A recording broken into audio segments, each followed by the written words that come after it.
Welcome back to Diagonal Move. My name's Neil. Today I'm going to be doing one of my Too Impatient to Wait, Not Quite unboxing videos for Guilford, Saratoga and Brandywine. This is a game published by GMT Games, designed by Mark S Miklos. I think I pronounced that correctly. The game comes in a huge box, great big box, ton of stuff in here, and it's actually a reissue of 3 games released some time ago now, at least 10 years ago I believe, and one game is about the Battle of Saratoga, another is the Battle of Brandywine, and the third is the Battle of Guilford. And the Battle of Guilford also includes the Battle of Eutaw Springs as well as an additional scenario, additional game within that set. The game has a GMT complexity of 4, solitaire rating of 7. I imagine this is a play both sides game. I don't know a huge amount about it because this was given to me as a gift by a relative, so perhaps haven't done my homework quite as much as I would have done had I purchased this one myself, but nevertheless it does look like an awful lot of fun, and it is a huge game, or a huge set of games, with a ton of stuff inside it. Absolutely loads. There are cards, there's rule books, counter sheets, dice that just fall on the floor, and a couple of different game boards, mounted game boards. What I'll try and do is I will separate all that stuff out and look at each individual game within the set and look at what you get for each individual game rather than as a big bundle, which is how it arrives. So, back in a moment.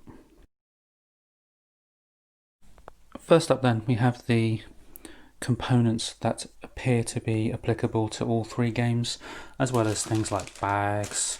There's dice in faction-specific colours. I believe they're D10s. The interesting part is these tactics cards, and there are a few things throughout the game which appear to be additional extras that perhaps were revised over the years. It says C3I on it, so I wonder if this was originally a magazine supplement component, because there are counters with these images on as well. There's a set for each player, and we have basically, as far as I can tell anyway, the same information on each one, but I think these replace some chits that you get in the remainder of the game. But it's quite interesting to see that they do have this. I suspect it's part of the deluxeification of this set, but it's quite nice, decent cardboard, quite handy to have as references, I suppose, if nothing else, because I imagine without the information on the cards you'd be left looking at player aids and tables and what have you, and they appear to be related to a particular tactic, probably given away by the fact it says tactic card on the back. And there seems to be an identical set for each player. The series rules. So this being a series, we do have a set of rules that deals with the overall instructions of the game, the overall rules. And no doubt there will be modifications for each individual game. It has all the usual things in it, like zone of control, stacking, initiative, and so on, sequence of play. The rulebook itself is some 16 pages long, which to me, in my just one step above beginner, still seems like quite a lot of rules. However, I'm fairly sure, given the relatively low to medium complexity, a lot of this will be familiar if you've ever played any other hex and counter type games. So there's stacking limits and zones of control, movement, and so on. And it looks quite clearly labelled and set out. Not a huge amount of colour, but enough to be able to identify the counters and so on. Okay, so that's the rules, the overall series rules, 16 pages long. Sequence of play on the back, expanded sequence of play with the initiative, movement, rally, defensive artillery, rifle fire, close combat, and then moving into the next player's turn. So this does look like a I go, you go type game. And now we have the counter sheets, and this counter sheet here actually confused me. when I first looked at it. It took me a while to get my head around what this was, because it features counters for multiple games in the series. We do have, I'm not sure how easy you'll be able to see this, but we do have counters for Germantown and for Pensacola and Savannah. I'm not particularly up to date with the history of the American Revolution.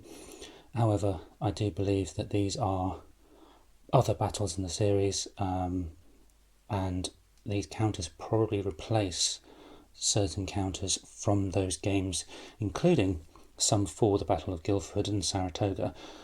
I believe, though, that these replacements for the games in this edition are actually duplicated in the specific counter sheets for the games in the box. So I don't think, might be wrong, but I don't think that these are necessary for these games unless you are replacing an older version and you've bought a newer version of these games. I'm not 100% sure, but that's what I think it is. We do have a sheet detailing the various differences between these counters and old counters for all the different games. Included on here are the cards, the chits that replace the cards. So we have the Standfast and the Skirmish, and they're identical, and I do believe that these replaced those. So that's the components and the rulebooks for the overall series. What I'll do now is I will put these to one side and move on to the specific information for Saratoga. Close up on the components specific to Saratoga, then we have the exclusive rules, which would be modifications of the series rules I showed a few moments ago. And we have, it's not a particularly thick book, but we do have the scans and so on at the back with the orders of battle and what have you. So the actual modifications are some 8 pages from a total of 16. So there's a few differences, it would appear. Some of this is actually scenarios, so you do have less than half of the extra book is new rules and modifications and so on. And there's all the usual things you'd expect in terms of how to win and special rules for certain units within the game and leaders. It looks like they have leaders in this game. And then there's the setup list rather than a chart. Some variants. We have the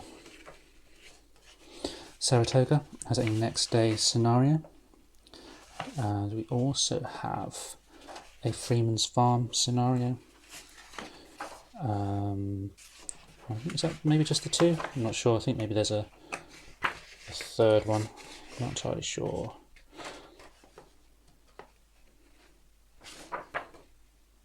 No, it does just look like there's the...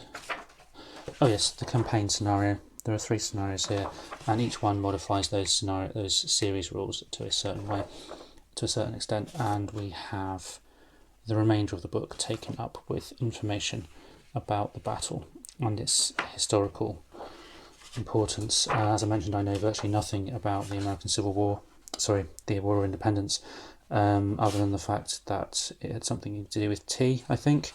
And this sort of information here is really nice, I think, to help learn about these new things in history that we may not necessarily know about in the past. It sounds like it's pretty good reading.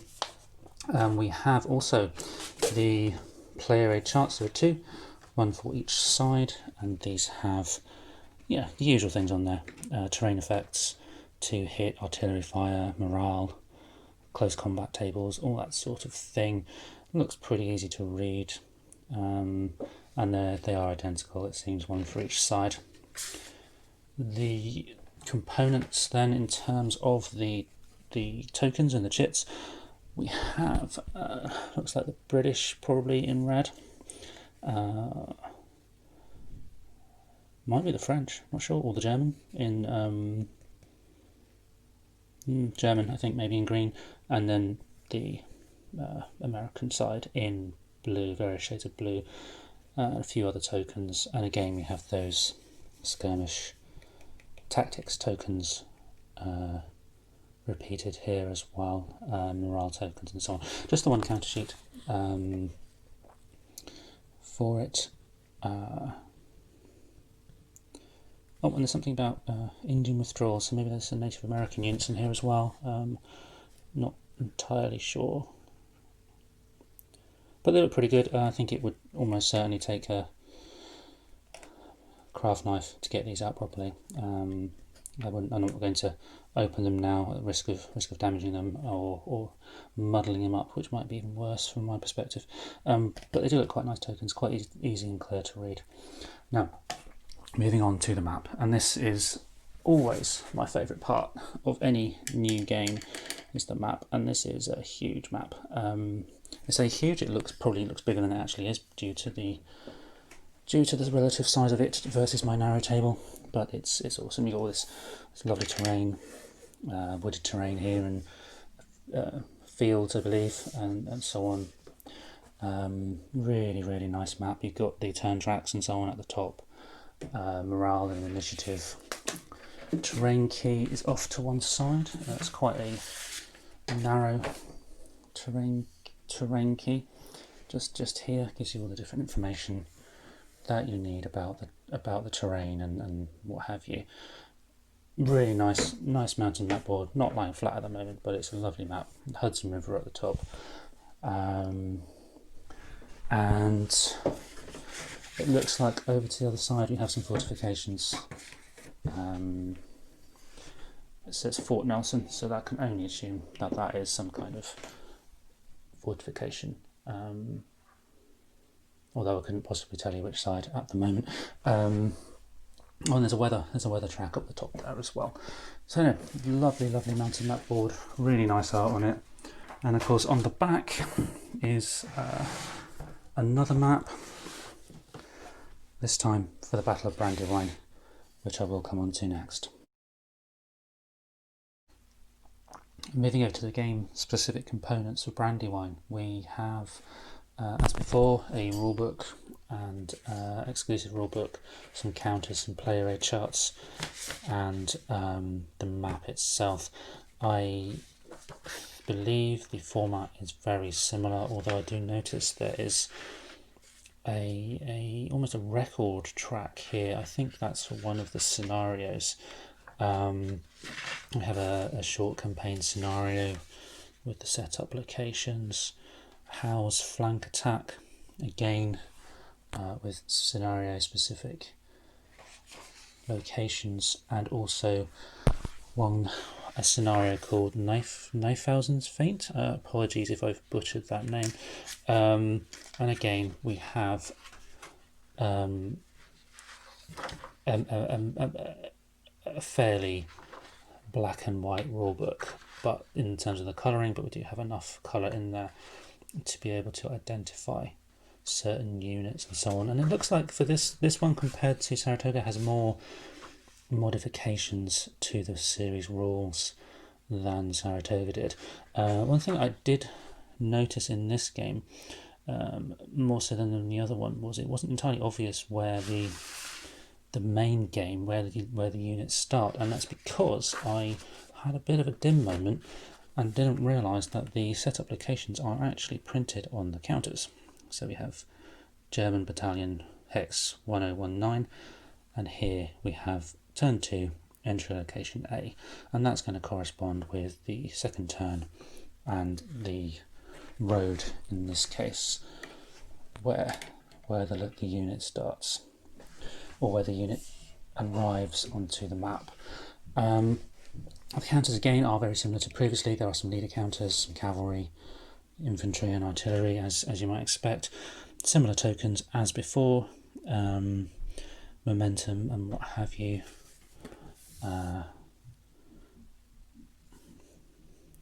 Looks fairly same format as before, as you probably expect, given it's a series.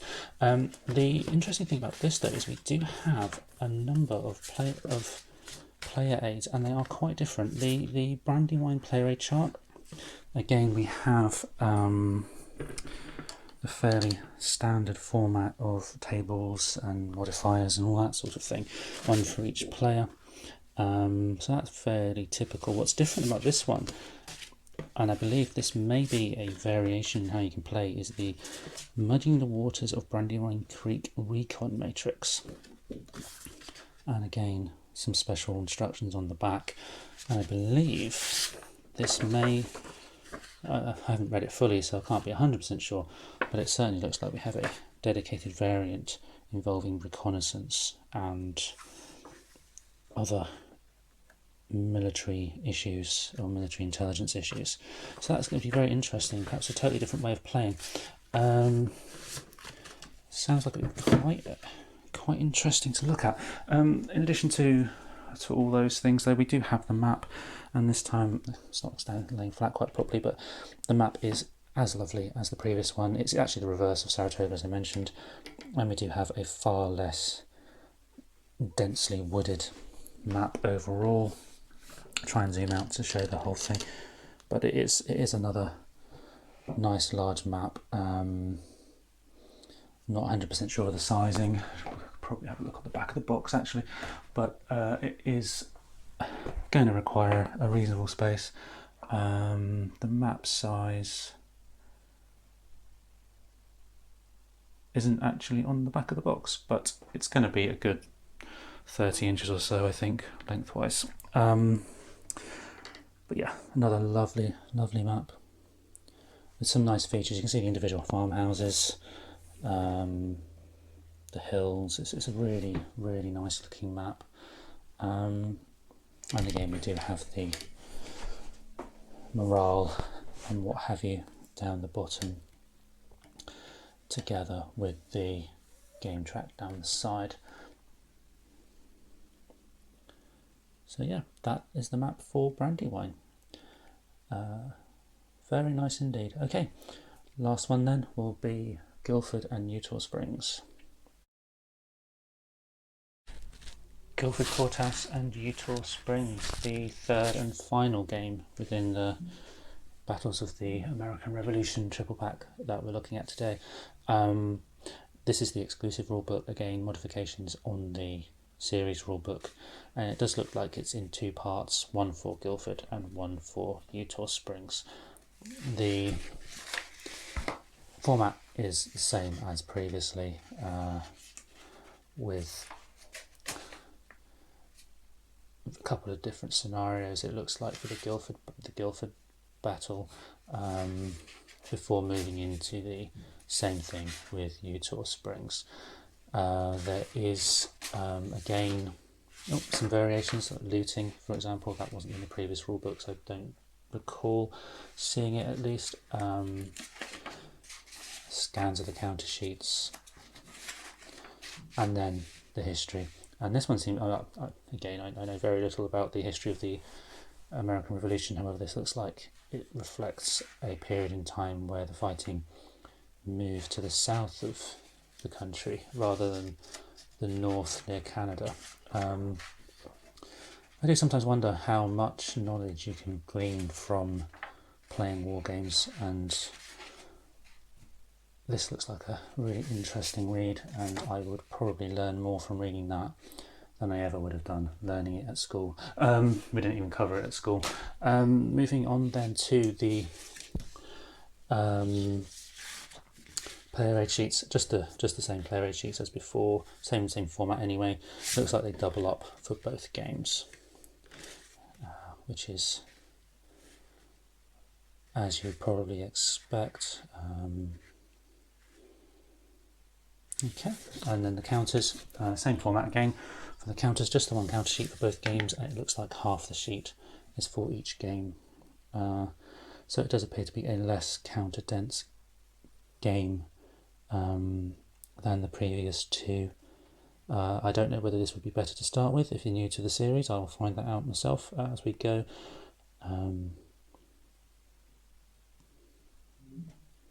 But yeah, looks good. That's the back of there.